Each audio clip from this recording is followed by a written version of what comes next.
Bom dia, boa tarde, boa noite, queridos aluninhos.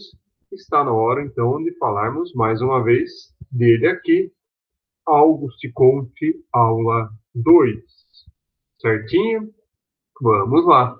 Hoje, então, só recapitulando, nós vamos começar a nossa conversa aqui sobre a influência que Auguste Comte, o pensamento positivista, teve aqui no Brasil. Certo? Mas antes disso, vocês lembram que nós finalizamos nossa aula passada falando sobre a lei dos 3 estágios de Comte. Lembram disso? É aquela maneira que Comte encontrou de conseguir, de alguma maneira, medir a evolução das sociedades. Certo? Lembrando que Auguste Comte tem forte inspiração das ciências exatas, das ciências naturais, de René Descartes, aquela ideia de que tudo vai do simples ao complexo. Então, ele acha que a sociologia deve criar leis gerais e constantes que busquem a explicação da sociedade, e para isso ele criou a lei dos 3 estágios, que visava compreender quais sociedades são menos desenvolvidas e quais são mais desenvolvidas. Para isso, ele cria um critério que nada mais é do que a forma como os indivíduos buscam o conhecimento dentro da sociedade. Lembram disso? Então, ele divide basicamente, de maneira bem resumida, em 3 estágios. O teológico, que seria algo parecido com a religião, né, onde a maioria das pessoas daquela determinada sociedade buscam conhecimento único exclusivamente através da religiosidade, até de exemplos de estados teocráticos na nossa última aula. O metafísico, que seria algo parecido com a filosofia, certo? Onde você não aceita mais aquelas verdades prontas da religiosidade, porém não tem a resposta definitiva que apenas estágio positivo lhe trará, que é quando todos os indivíduos, sem exceção na face da Terra, buscariam as respostas únicas e exclusivamente através da ciência. Certo? Tudo isso nós vimos na semana passada, vimos a importância também que o sistema capitalista tem nisso, porque justamente seria o único sistema político e econômico capaz de gerar as condições para um dia atingirmos aquilo que de mais importante, mais perfeito nós teríamos, que seria a ordem positiva, certo? Então, de maneira resumida, sociedade perfeita para Auguste Comte é aquela que atinge esse estágio positivo, é aquela em que todos os indivíduos, única e exclusivamente, e todos sem exceção, buscassem o conhecimento único e exclusivamente através da ciência, certo? E só o sistema capitalista é capaz de gerar essa sociedade perfeita, ok? Então, não preciso nem dizer, né? Nós terminamos a aula passada falando nisso, que essa cientificidade, né, esse positivismo presente na obra de Comte, influenciou demais diversos países do mundo e não é exceção que influenciou muito a vida aqui no Brasil, certo?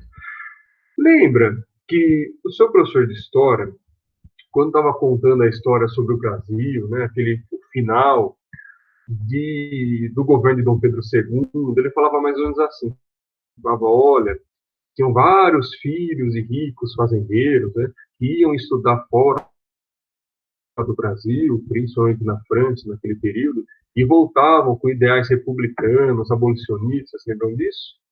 Eu tenho certeza que alguns professores falavam, outros não, mas além desses caras voltarem com influências republicanas, abolicionistas, eles voltavam também com influências positivistas, certo?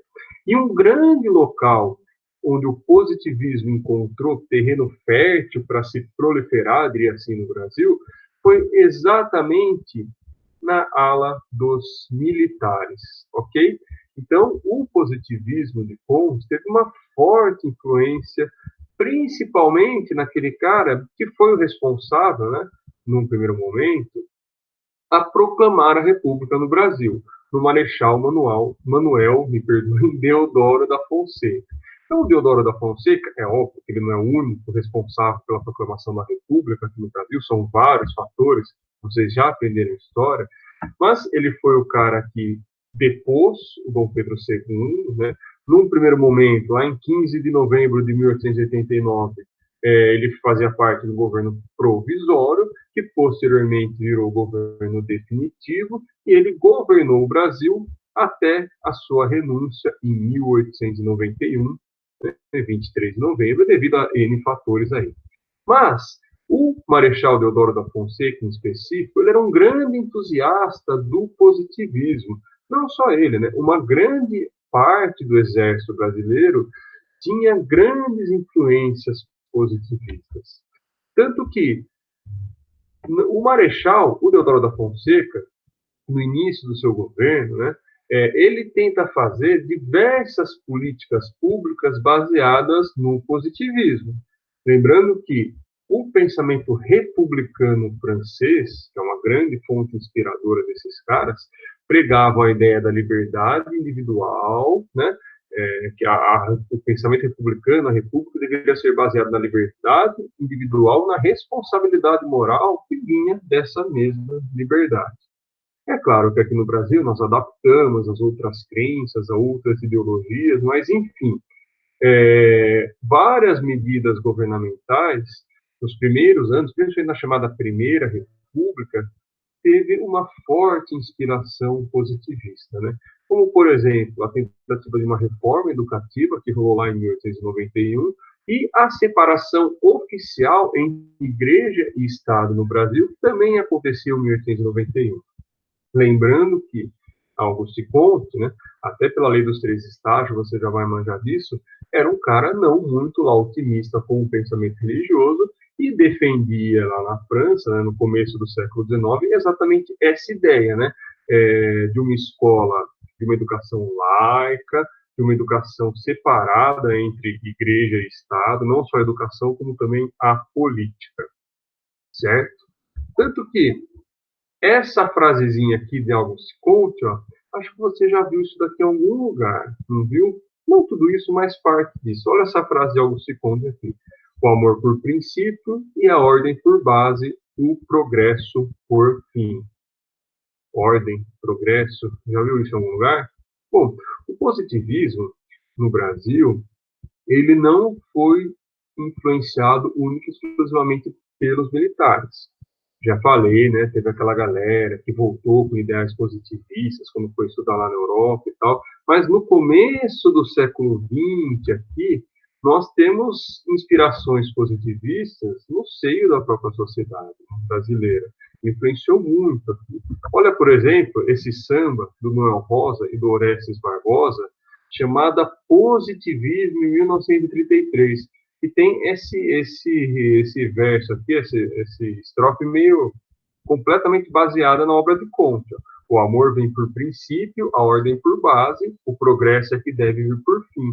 Desprezasse essa lei de Auguste Comte, né, abrasileiraram o Auguste, e fosse ser feliz longe de mim. Essa daqui, ó, você acha lá no Spotify, olha que interessante. O amor vem por princípio, a ordem por base, o progresso é que deve vir por fim. Desprezaste esta lei de Auguste Comte, e fosse ser feliz longe de mim. Quem gosta de sambinha aí, ó. O amor vem por princípio, a ordem por base, o progresso é que deve vir por fim.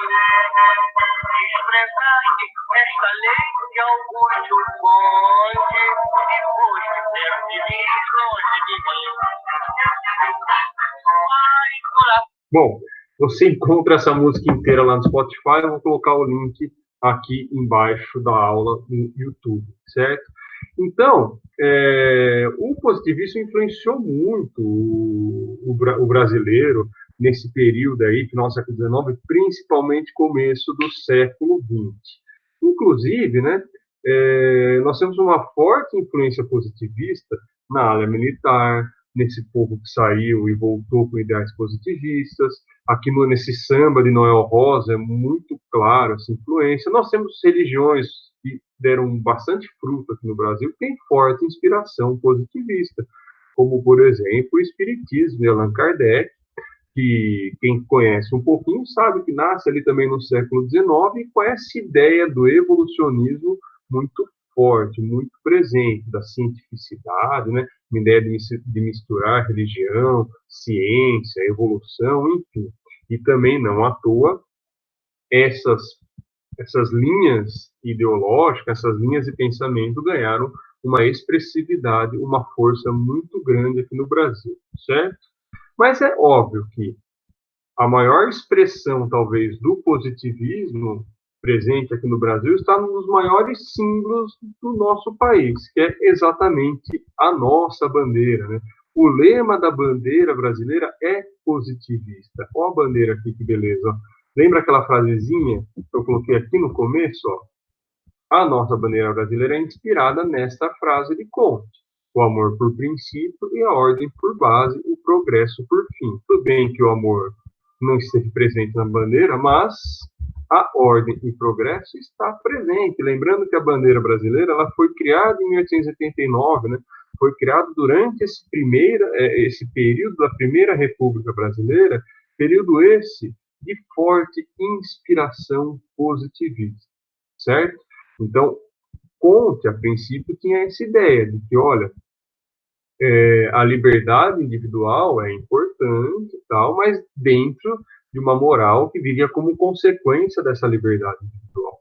Mas, em outras palavras, nós podemos sintetizar esse ordem e progresso presente na bandeira brasileira nessa nossa lógica aqui. Ó. De onde será? O que significa esse ordem e progresso, pelo menos presente na perspectiva kantiana?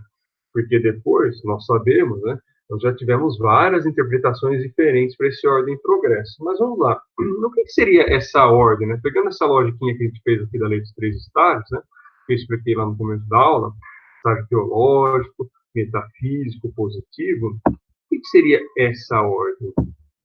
Esta ordem, qual que é a ordem que, quando você atinge isso, você não deve alterar de hipótese alguma? Lembra disso? Que o sistema político econômico capitalista para Comte é o sistema perfeito. É ele que vai dar as condições para quê? Para nós atingirmos o estágio positivo e, consequentemente, depois que nós atingirmos esse estágio positivo, o que acontece? Atingimos a ordem perfeita, certo? Então, esta ordem, que em hipótese alguma não se deve alterar, qual que é? É exatamente a ordem capitalista, certo? Mas espera aí, se a ordem social, em hipótese alguma, devo mudar, aliás, vocês lembram, Comte, ele diz que a produção do conhecimento tem que ser neutra, observativa. A tarefa do sociólogo qual é? Observar e descrever aquilo que acontece na sociedade, certo? Se essa ordem capitalista, em hipótese alguma, eu devo alterar, qual é esse raio de progresso que está presente na lógica de Comte? Que progresso é esse que, em hipótese alguma, ele deve sempre continuar? Eu manter a ordem significa que a sociedade vai permanecer inalterada, nosso estilo de vida vai permanecer inalterado e ponto final? Não. A ordem deve se manter sempre estável. A ordem social capitalista. Agora, aquilo que deve sempre progredir, o que é? É óbvio que é a ciência e a tecnologia, certo? Então é isso. A ordem capitalista deve se manter estável, assim para atingir, beleza, isso não deve se alterar. Agora, o progresso científico-tecnológico nunca deve parar, pois é esse progresso científico-tecnológico que vai gerar condições para um dia eu atingir a ordem perfeita. Então, é mais ou menos isso que está presente neste lema ordem e progresso de Comte, certo? Bem, nós mudamos um pouquinho, né? Mas a frase dele era esta daqui, ó. Opa, sumiu rapidinho, mas vamos lá. Era esta daqui, né? O amor por princípio e a ordem por base, o progresso por fim. Então, é mais ou menos isso daqui. A ordem capitalista se mantém perfeita, enquanto que o progresso científico, este nunca deve parar, pois só assim um dia atingiríamos a ordem perfeita, segundo Auguste Comte. Captou? Então é inegável, gente, a grande influência que Comte teve, recapitulando aqui, no Brasil no final do século XIX e começo do século XX. Influência daquela galera que voltou dos estudos da França com ideias positivistas, grande influência nos militares brasileiros, né, mostrado principalmente na figura do primeiro presidente do Brasil, que foi o Marechal Deodoro da Fonseca, e influência na própria sociedade, né? O samba do Noel Rosa mostra um pouco isso. Citei aqui sobre a chegada do espiritismo no Brasil, que de alguma maneira também tem forte influência positivista de Auguste Comte, certo? Além disso, gente, só para completar aqui a nossa aula, o Comte, vamos ver se vocês entenderam tudo, ele divide a sociologia em dois campos de estudo, certo? Mais uma vez influenciado pelas ciências naturais, as ciências exatas, ele diz o seguinte, ó, existe a sociologia estática e a dinâmica, certo? A estática, aquela que vai estudar a ordem, a conservação da ordem social. A dinâmica seria aquela que iria estudar a mudança da ordem social.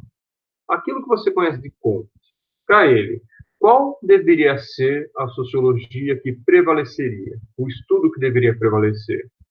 Para Comte, é claro, sempre a sociologia estática deve prevalecer sobre a dinâmica. Ele já estava prevendo, talvez, a vinda de diferentes ramos, tipos de pensamento da sociologia que buscariam transformar a ordem social.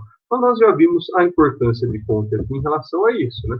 Quando eu mantenho a ordem social capitalista, óbvio, essa deve se manter sempre estável. Para quê? Para que a ciência evolua e um dia a gente atinja aquela sociedade perfeita. Ok?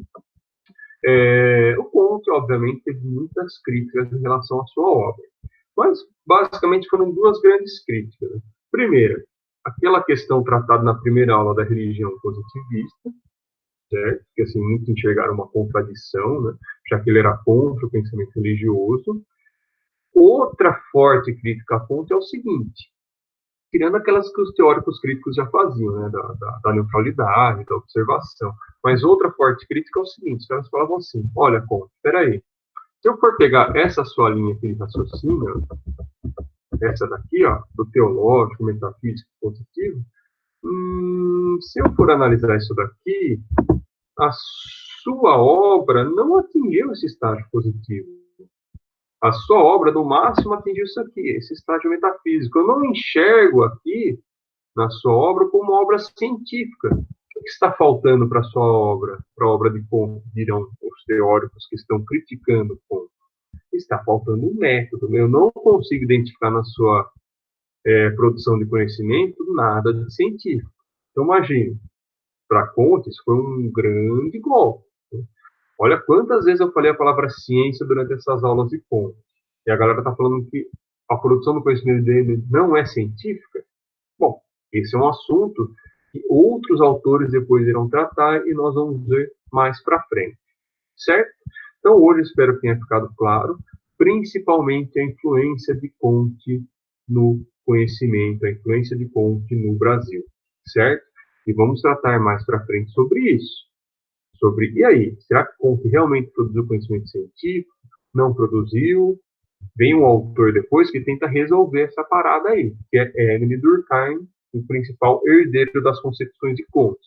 E nós iremos aqui, nesse mesmo tempo do saber, nesse mesmo horário, nas próximas semanas. Imperdível. Tchau!